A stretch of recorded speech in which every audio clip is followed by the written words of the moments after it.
उच्चभ्रू समजल्या जाणाऱ्या पुण्यातील विमानतळ परिसरातून हाय प्रोफाईल सेक्स रॅकेट उघडकीस आले। गुन्हे शाखेच्या पोलिसांनी टाकलेल्या धाडीत एका राजस्थानी हिरोईनसह 2 रशियन तरुणींना ताब्यात घेण्यात आले। विमानतळ आणि कोरेगाव पार्क परिसरातील उच्चभ्रू समजल्या जाणाऱ्या हॉटेलमध्ये हा गोरखधंदा सुरू होता। बुधवारी रात्री सामाजिक सुरक्षा विभागाने ही कारवाई केली। यातील टॉपची मॉडेल असलेली तरुणी ही राजस्थानमधील अपकमिंग अभिनेत्री आहे। हाय प्रोफाईल सेक्स रॅकेट सुरू असल्याची माहिती मिळाल्यानंतर पोलिसांनी सापळा रचत धाड टाकली होती। एका पोलीस कर्मचाऱ्याला बनावट ग्राहक बनवून पाठवण्यात आलं होतं। विशेष म्हणजे या सेक्स रॅकेटची सर्व सूत्र ही परदेशातून चालायची। ऑनलाईन बुकिंग व्हायची, पैसेही ऑनलाईन पाठवले जायचे। एकदा खात्यात पैसे आले की एक 3 स्टार हॉटेल बुक करून या तरुणीला तिथे पाठवली जायची। संबंधित ग्राहकालाही त्या हॉटेलचा पत्ता दिला जायचा आणि मग पुढचा व्यवहार पूर्ण व्हायचा। गुन्हे शाखेच्या पोलिसांनी बनावट ग्राहकाच्या मदतीने हा सर्व प्रकार उघडकीस आणला। पुण्यात अशा प्रकारे हाय प्रोफाईल सेक्स रॅकेट उघडकीस येण्याची ही काही पहिलीच वेळ नाही। यापूर्वीही चित्रपट क्षेत्रात काम करणाऱ्या काही तरुणींना वेश्या व्यवसाय करताना रंगेहात पकडण्यात आलं होतं। वेश्या व्यवसायात दररोज लाख रुपयांची उलाढाल होते। त्यात मॉडेल महिला असली की लाखो रुपये देण्यासाठी ग्राहक तयार असतात। त्यामुळेच पुण्यासारख्या शहरातील काही महिने वेश्या व्यवसाय करायचा आणि पुन्हा आपापल्या राज्यात निघून जायचं असे प्रकार घडत असतात। त्यानिमित्ताने ते पुन्हा एकदा उघडकीस आले।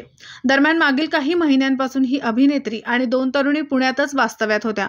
ठराविक महिन्याने वेगवेगळ्या शहर बदलायच्या आणि त्या शहरात जाऊन वेश्या व्यवसाय करायच्या। झटपट पैसे मिळवण्याचा उद्देश आणि ऐशोआरामात राहणीमान यामुळे या तरुणी वेश्या व्यवसायाकडे वळल्या होत्या। आणि विशेष म्हणजे त्यांना ऑपरेट करणारे दलाल कधी विदेशात तर कधी वेगवेगळ्या शहरात बसायचे। पोलिसांनी या प्रकरणी 3 दलालांवर देखील गुन्हा दाखल केला आहे आणि त्या दलालांचा शोध आता सुरू आहे। पोलिसांनी सेक्स रॅकेट चालवणाऱ्यांविरोधात कारवाई केली आहे। अनेक हाय प्रोफाईल प्रकरणे उघडकीस आणली होती।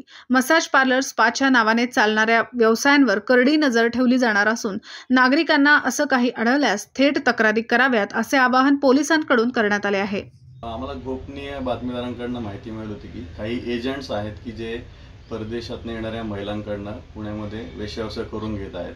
त्याप्रमाणे आम्ही बनावट ग्राहक पाठवून त्यांच्याशी चॅटिंग वगैरे केली त्या एजंटशी आणि मग त्यांच्याकडनं कळालं की त्या मुली आहेत ते त्यांनी एका पंचतारांकित हॉटेलमध्ये आहेत आणि त्या ठिकाणी ते वेश्यागमनासाठी वापर करतात।